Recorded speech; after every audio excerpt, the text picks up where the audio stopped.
are listening to the Love Unplugged podcast, episode 66. Are you looking to start a business but maybe feel like you need to know so much more before you actually start? Are you looking at making the jump to full-time with your side hustle? If so, today's episode is for you. So join us while you hear how my guest started her business, what key learnings she had over the years, and how she made the leap to full-time a lot easier. We also dive into self-love and what that looks like in her life as an entrepreneur. So without further ado, let's get to it. Hey there, I'm your host, Jessica Fergon, and I am passionate about doing the inner work needed to reach your goals. Let me be your guide as we navigate all the fears and insecurities that surface when it's time to step outside of your comfort zone. Along with my knowledgeable guests and industry experts, I'm here to teach you how to reawaken your life purpose and passion and create the steps to turn your intentions into action. Ultimately, my goal is to empower you to rise above those blocks holding you back and start living a life that you are worthy and deserving of. So come on, it's time to slow down, find a comfy spot with your favorite organic tea, and get inspired. Thank you for tuning in to the Love Unplugged podcast.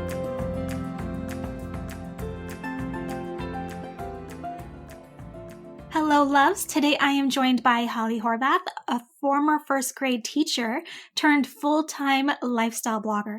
She is the founder and creative force behind the successful blog Teach Me Style, which I personally love so much. So I hope you guys go check it out after this episode because she has such a personable style and I just love how she shows up in her community. So welcome, Holly. I am so honored to have you as my guest and I'm so excited to learn all about your story and advice. But before we start, for those that don't know you yet, I would love for you to share a little bit about who you are.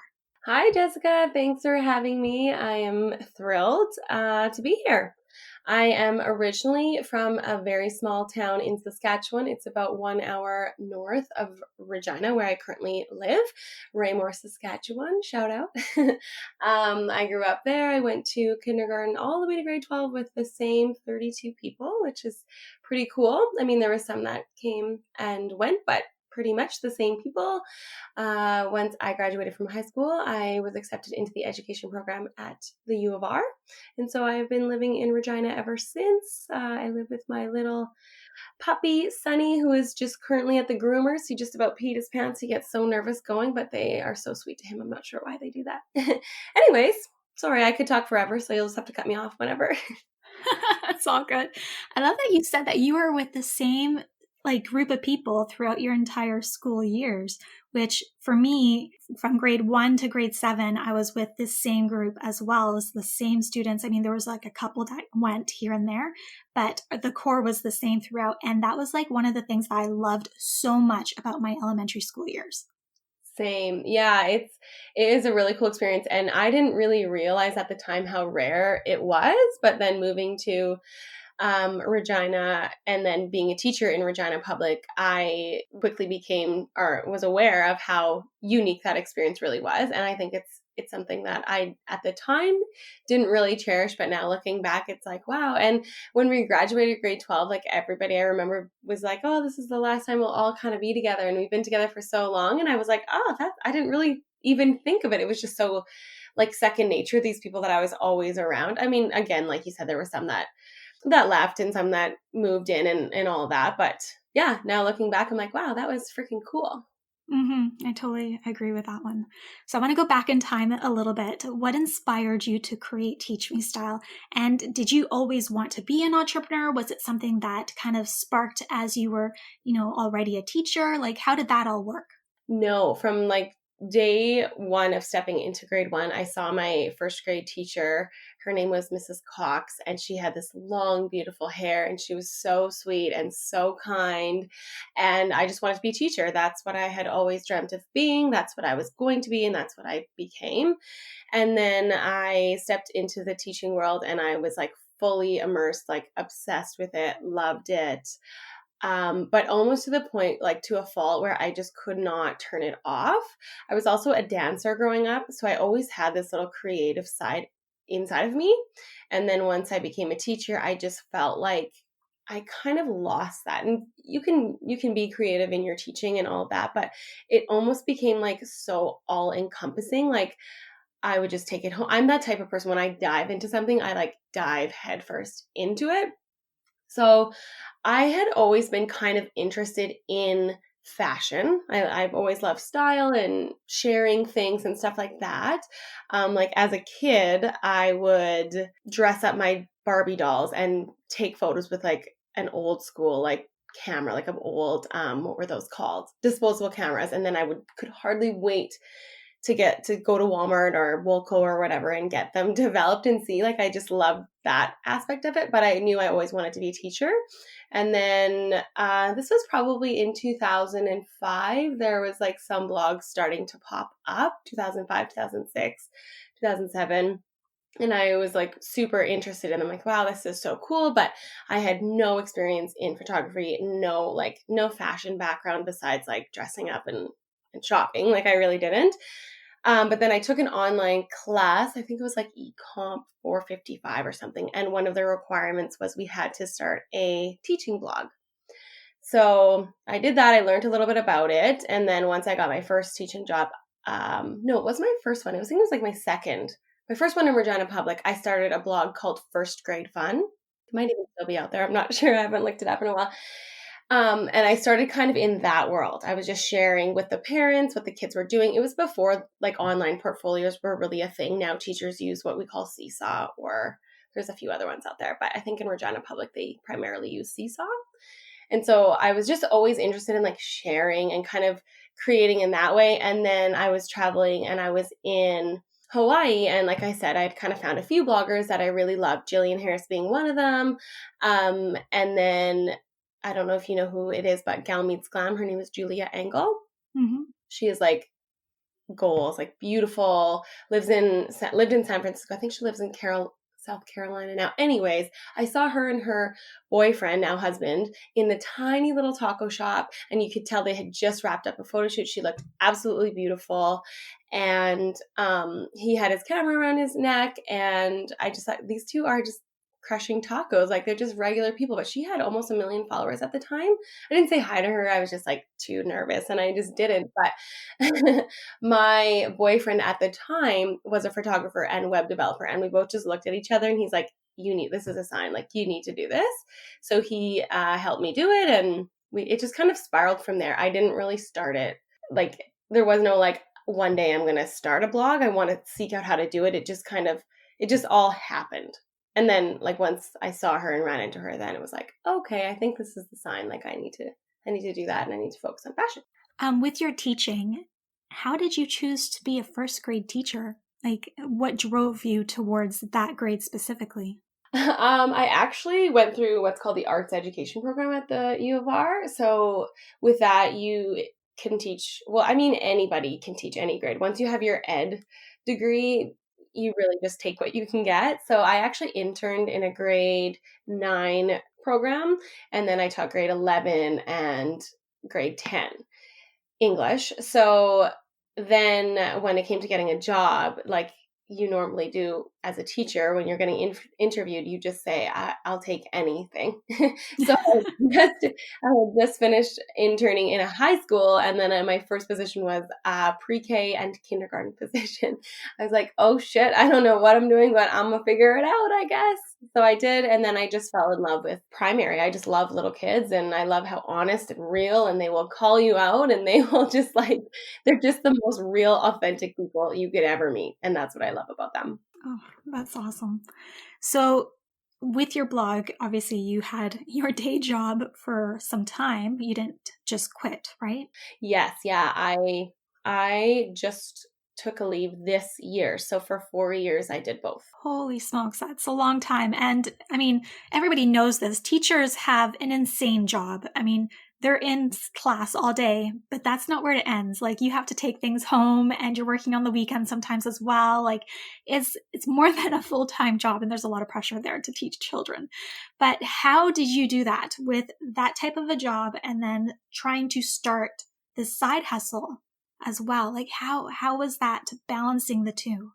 Balancing. That's the word that wasn't real. There wasn't a balance.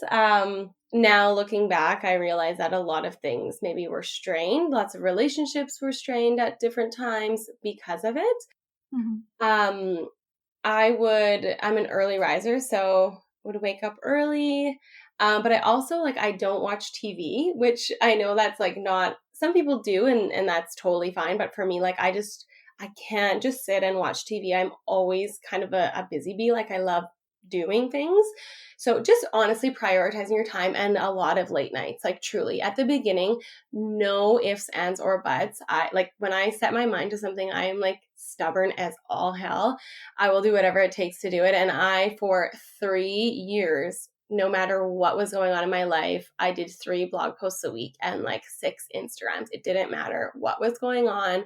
I made it happen. And like, some days there would be, I would be staying up till like 3 a.m.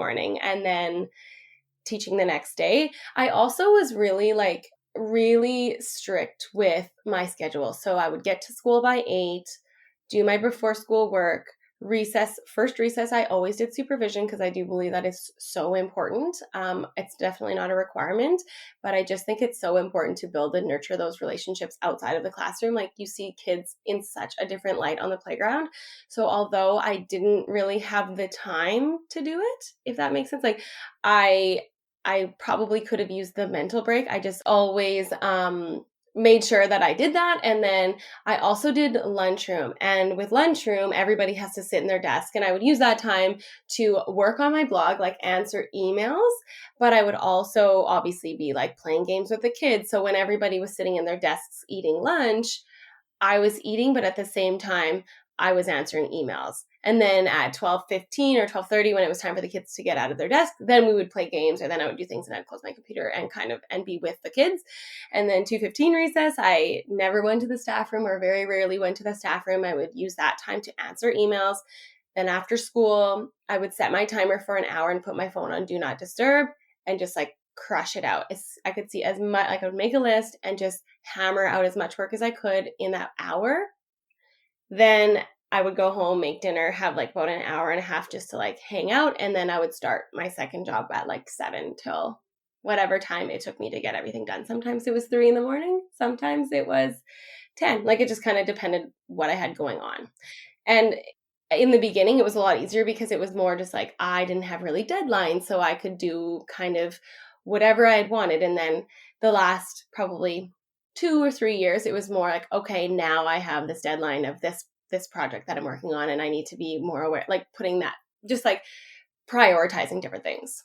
Yeah, definitely. That's insane. I must say, you definitely made use of every like minute of your day.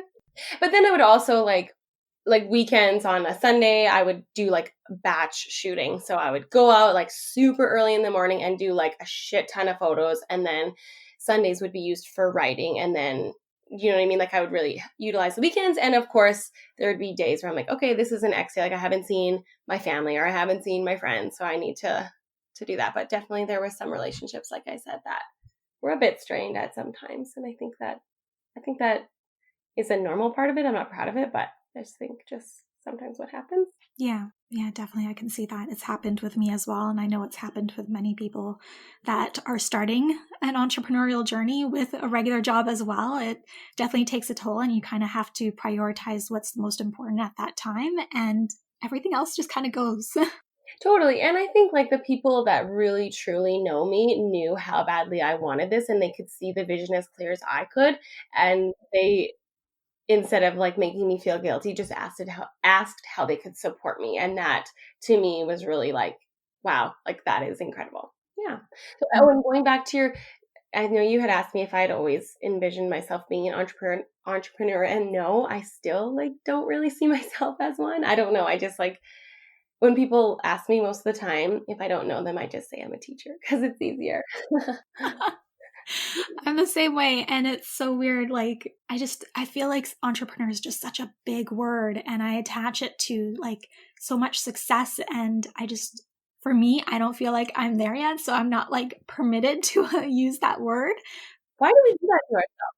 I don't know why we do, but I'm the same way. It just depends what setting I'm in. If I'm like feeling like, okay, I feel like confident in what I'm doing, and I feel like if I'm feeling really confident, I'll say, yeah, like I'm an influencer, or I run a website, or I'm in marketing. And if I'm feeling like I don't really feel like explaining myself, or I'm feeling a little down or whatever, then I'll just say, oh, well, not to say just, but I'll say I'm a first grade teacher, because it's everybody knows what that is and everybody can connect to that. Whereas with influencing and blogging, what I do, it's like there's a million and one questions that come along with it. And it's then like people are so genuinely interested in it, but it is such a broad, like lots of people don't know what it is. It's such a broad term, right? 100%.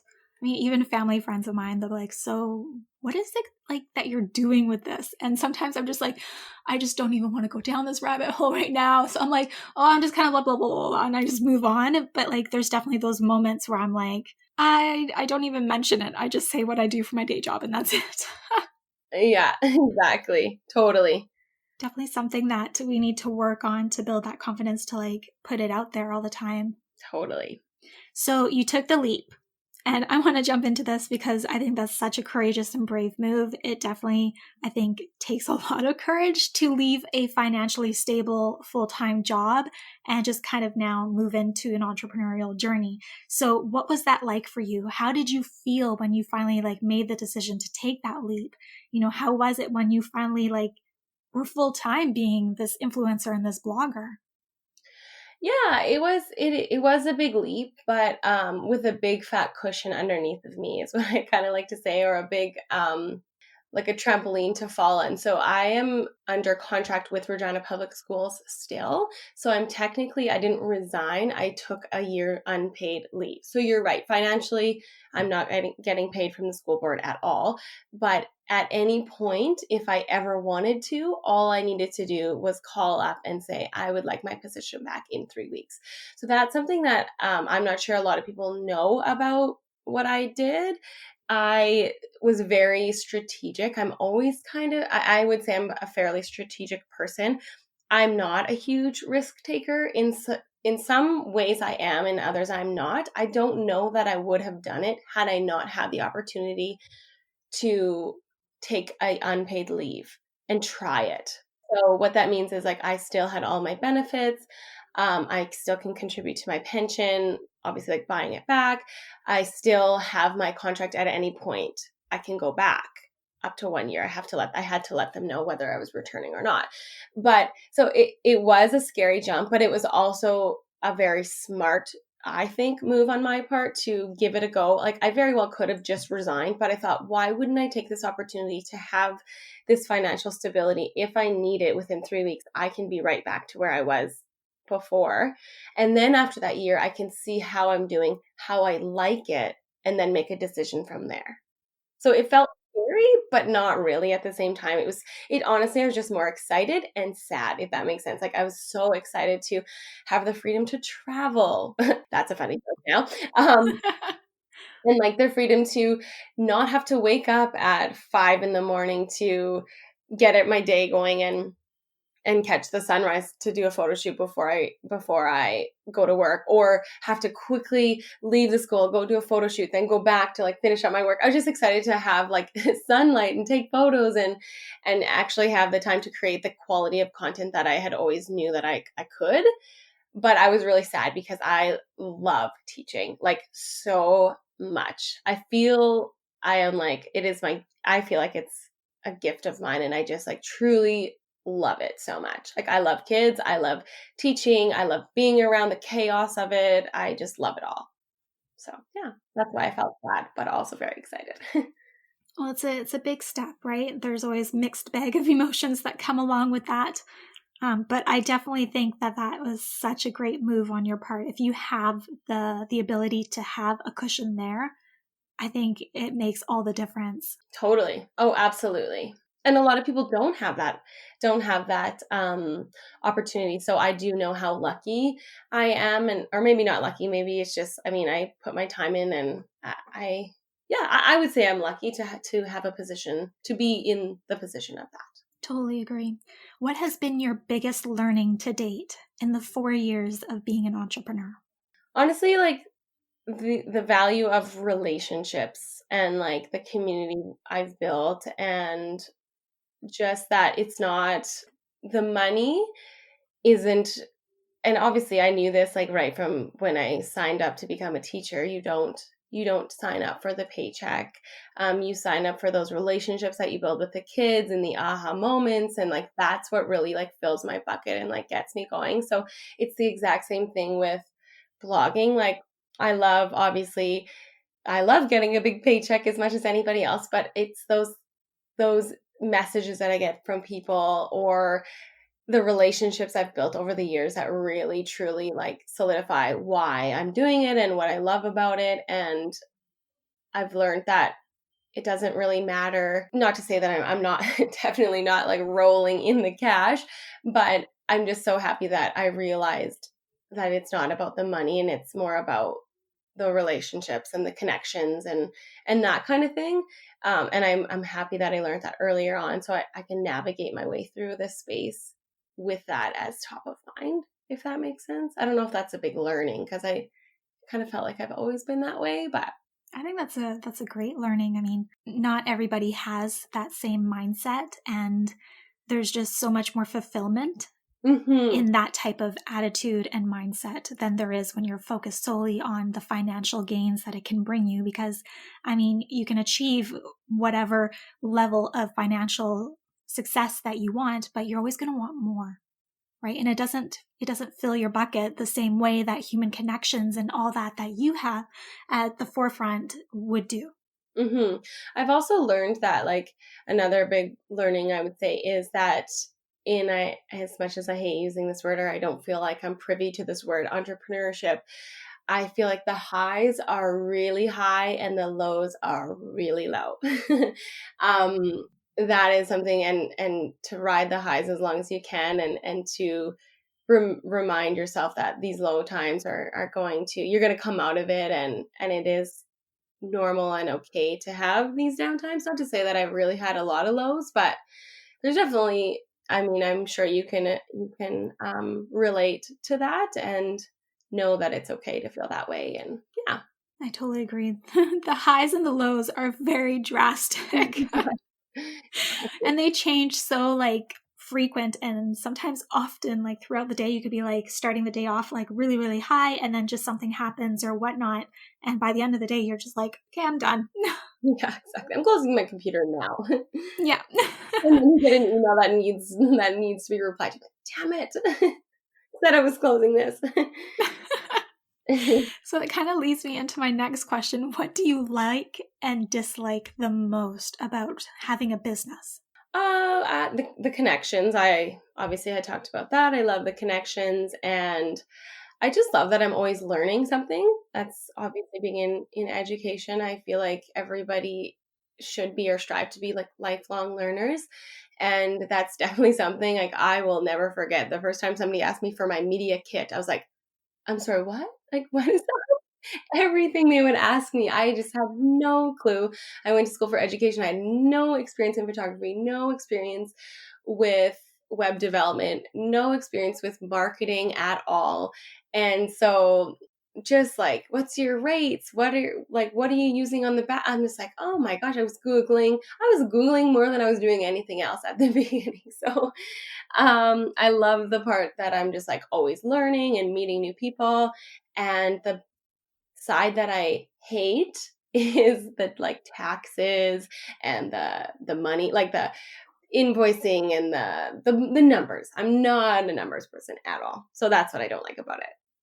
I totally second that. I hate the numbers part. It's awful. It is. So with starting a business, I mean, that just shows you to everybody. I mean, Holly didn't have it figured out before she started. She didn't know everything. She learned as she went. So that didn't stop her from starting. And I think that's such a key thing for everybody to take away from this.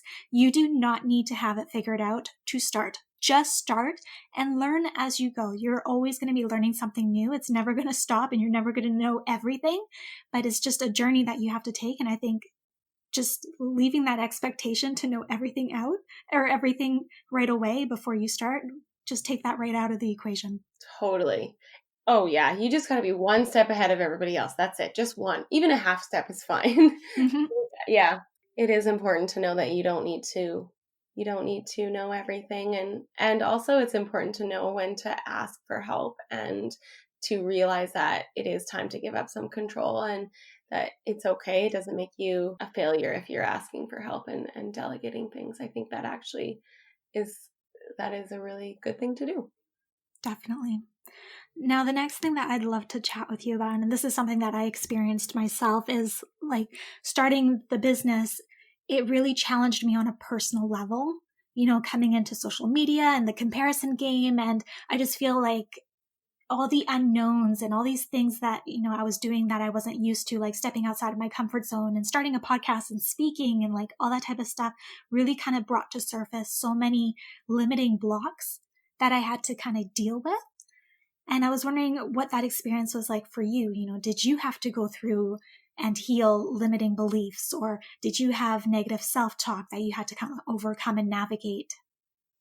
Totally. I still do. I think we are all so guilty of falling down the rabbit hole of comparison and the doubting game and the, I don't even know, is anybody out there? I still get that like all the time. I think sharing your vulnerabilities is really important. I know that like people like the Birds Papaya and even Jillian and Caitlin Bristow, there's so many women out there that are sharing their vulnerabilities, and it's important to check in on those people that you connect with, and just to check out with the people that you're not connecting with. So going through your feed and maybe unfollowing the people that are bringing out those emotions in you. And then just realizing, I don't know, I'm a big, like, I just write stuff down. If it's bothering me, I'll write it down and just ask myself, like, where did this come from? Why are you feeling this way? And knowing that it's okay to feel that way. And that it's a normal thing. Like, I'm trying to start a podcast right now. I've had this damn freaking podcasting equipment since November. And I'm like, I don't know, like who, like, what do I have to say? Nobody wants to listen to me. Like, what could I possibly share that people would want to listen to? Like, really, So I still have that. And I think, like, I don't know, I think it's normal, but I'm definitely not a professional. I still have those thoughts because I haven't launched my podcast yet. I definitely can align with that. When I first started my podcast, I'm like, is anyone even going to tune in? Like, what do I even talk about? Like, totally. Am I going to share anything valuable? Because like, I feel like for me, I'm thinking about the time that people are investing out of their lives. For me, time is super precious in my schedule just because I have so much on the go that if people are going to be tuning into my episodes, I'm like, I have to give them something valuable to take away. Like, that's super important to me. And I always kind of stumbled and I was like, is this really something valuable? Like, am I going to be putting out something that people are going to actually take away, like something from it? And it always kind of stopped me at first, but I was like, you know what? I'm just going to start. And I always kind of thought of everyone that I listened to. And I'm like, they're not sharing like mind-blowing things. They're just sharing their personal experiences. And that helps me. And that's what you're connecting to. Exactly. Mm-hmm.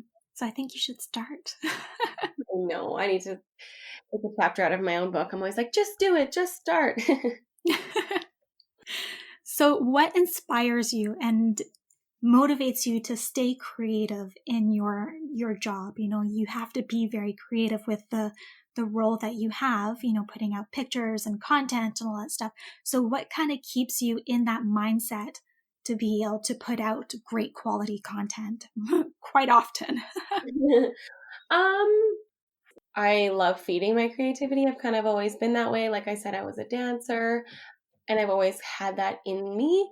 I do not like the, like I said, the numbers side of the business, and even the emails and like all that, like the back end of the business is not really my favorite part of it. I truly love the creative side. So it's not hard for me to stay inspired in that way. Cause I'm like, okay, I've been on my computer sitting at a desk for 2 days. Like I am just like thriving. I'm just like, what's the word I'm looking for? I'm like, I can't wait to get in front of the camera, get behind the camera, get in my kitchen, do a try on, talk on Instagram. Like I just live for that because I don't know. I just have always, I love sharing stuff. And like I said, I don't hate it, but I don't like enjoy the computer work. So I kind of go back and forth. I'll do like a couple days on the computer and then I'm like, yes, it's my day to be creative. Like wake up. I'm like, yes, I'm going to do this. My house is going to be turned completely upside down. I'm going to make a big mess in the kitchen and it's going to be great. So I don't really, it's not hard for me to, I just have always been, it's kind of just always in me. Gotcha. Mm. So for staying successful, for setting yourself up to be successful, what does your morning routine look like? This has changed a bit since I have gone full-time influencing. I used to wake up every morning at 5:30 and then I was at the gym by 6. I used to go to Orange Theory. I miss it so much. So I love to move in the morning. So I used to, like I said, go to Orange Theory. And now I wake up and I take my dog for a walk. Basically straight away, I get up, pour myself a cup of coffee. Usually I'm up between like 6:30 and 7. Quarantine has changed that a bit. More like 7:30 now. Sunny and I go for a long walk in the morning. I drink my coffee and I listen to a podcast. And then I come back, I sit down and have some emails, do emails for a bit, just to kind of put out any fires if there's anything that I didn't get to the night before. Then I write a big list of all the things that I need to get through. Like I'm talking everything, make your bed, grocery lists, emails that I need to tend to, writing, photos, editing, everything.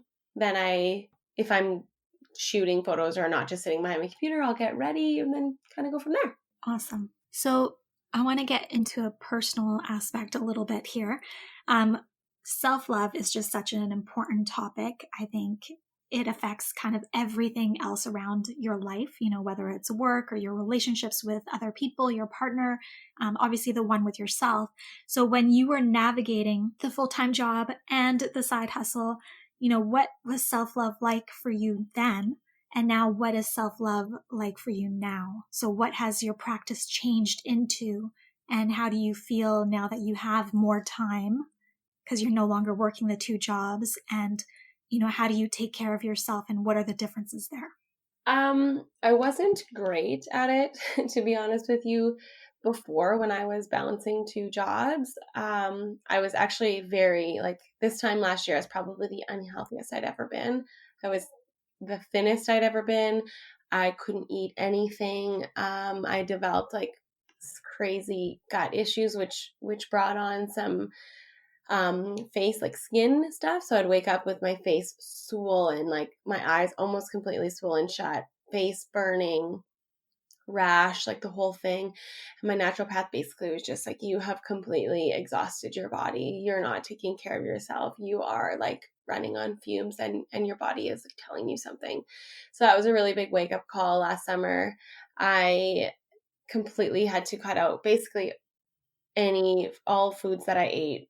All the food I could eat really was like vegetables and meat, which was hard for me because I'm not really a big meat eater, but no carbs. I tried not to have no sugar, absolutely no dairy, nothing like that, as a reset for my body. Then the next step in coming back into the self-love journey was slowing down, knowing to turn my computer off at 5, knowing that it's not all going to go tumbling to the ground if I don't get back to somebody that day, or if I don't reply to every single DM that comes into my inbox that day.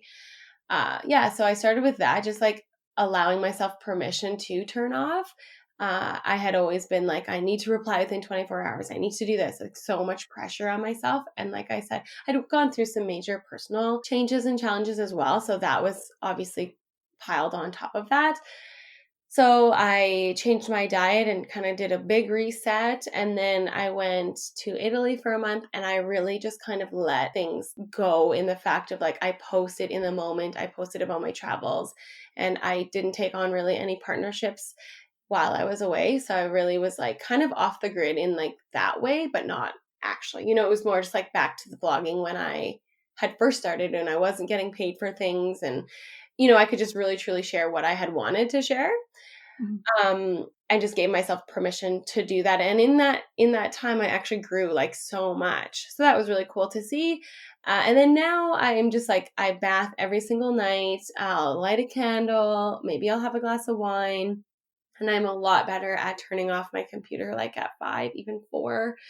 I allow myself to cook dinner and not film it every single time or share in the evenings. You'll notice lots of times I don't share as much in the evenings anymore on my Instagram stories because I just want to be I just don't want to. I'm just listening to my body a lot more, if that makes sense. Good. Yeah, definitely. I think that's great. Sometimes it does take us getting to that point where we need to make a change for our own health in order to start that self-love journey into getting back to taking care of ourselves the way that we should. Totally. All right, so I have some rapid fire questions from the community. They had some questions that they wanted to ask you. First one is, how do you navigate putting lots of effort into content but not getting a return on investment? So whether it's the number of likes or the number of comments that you're maybe expecting. I think that knowing that not every post is going to do okay, and I truly don't I love that there's no number count on likes anymore. I don't look at that. And I know obviously I have to. And at the end of the week, I look at what's performing well and what's not. And I kind of go around that. But I just try not to let that get to me. That happened a lot in the beginning. But at that time, I also wasn't doing it for that. I was doing it because I just love the process of it. And I think if you are doing it for those likes and for that engagement, you're doing it for the wrong reasons. And you really need to take a step back and think about why you're putting it out there. Like if you like it, then that's all that really matters. And the right people will find their way to your page and they will like it too. That's beautifully said. I love that. Yeah, I love sharing food pics. I love it, but the engagement is way down, way down. I'm talking hundreds of likes down, but I love them. I'm actually posting one today because I just love them. I love creating them. I love being in my kitchen. I get so much joy out of shooting that stuff that's what feels like that's my reward. I'm like, I had fun doing this and I think the picture looks fucking great, so I'm going to post it. I love that. Yeah. All right. Second question. What has the COVID pandemic been like for you personally? Personally, it hasn't changed a lot because I worked from home. Mm-hmm. So it wasn't like was God bless all these teachers that are trying to navigate teaching from home and all that. I can't even imagine doing that and having to say goodbye, not even really getting to say goodbye to your class and packing things up. That's crazy. And I'm just feeling so fortunate that I didn't have to be a part of that this year.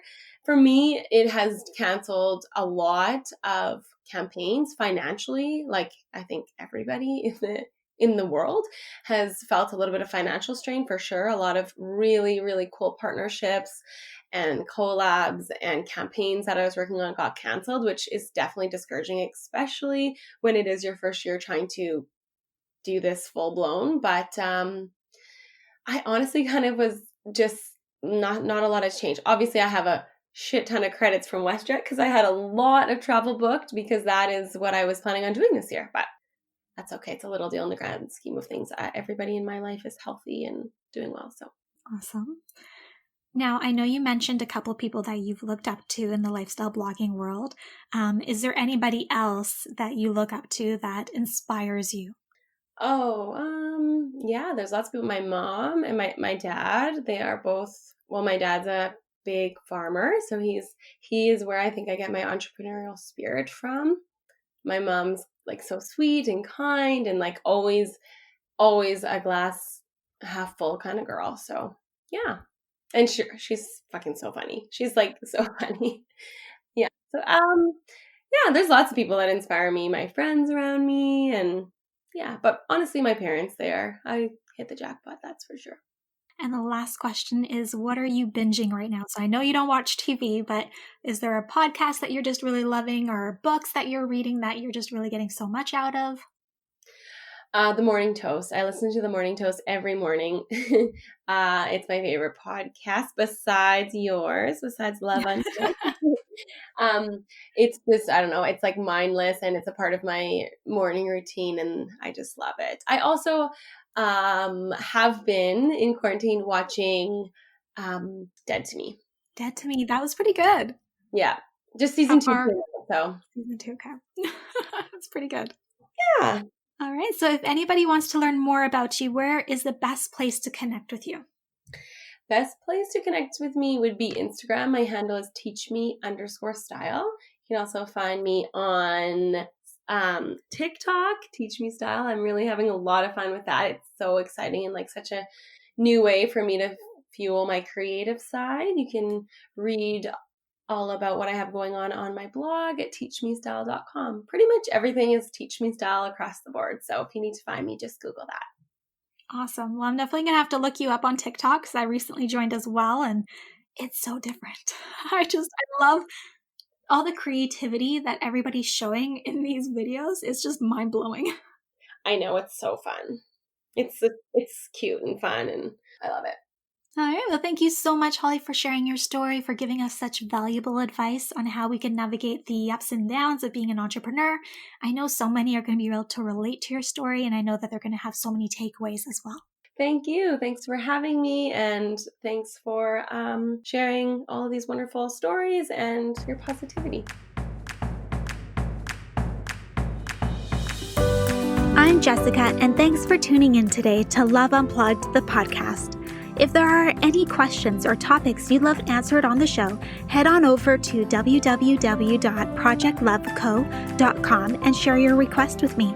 If you haven't yet, go to iTunes and subscribe, rate, and review this podcast and share it with a loved one. Your feedback means the world to me, and the community we've created is what fuels our discussions here. After all, this is all for you. Join me next time for another unplugged conversation.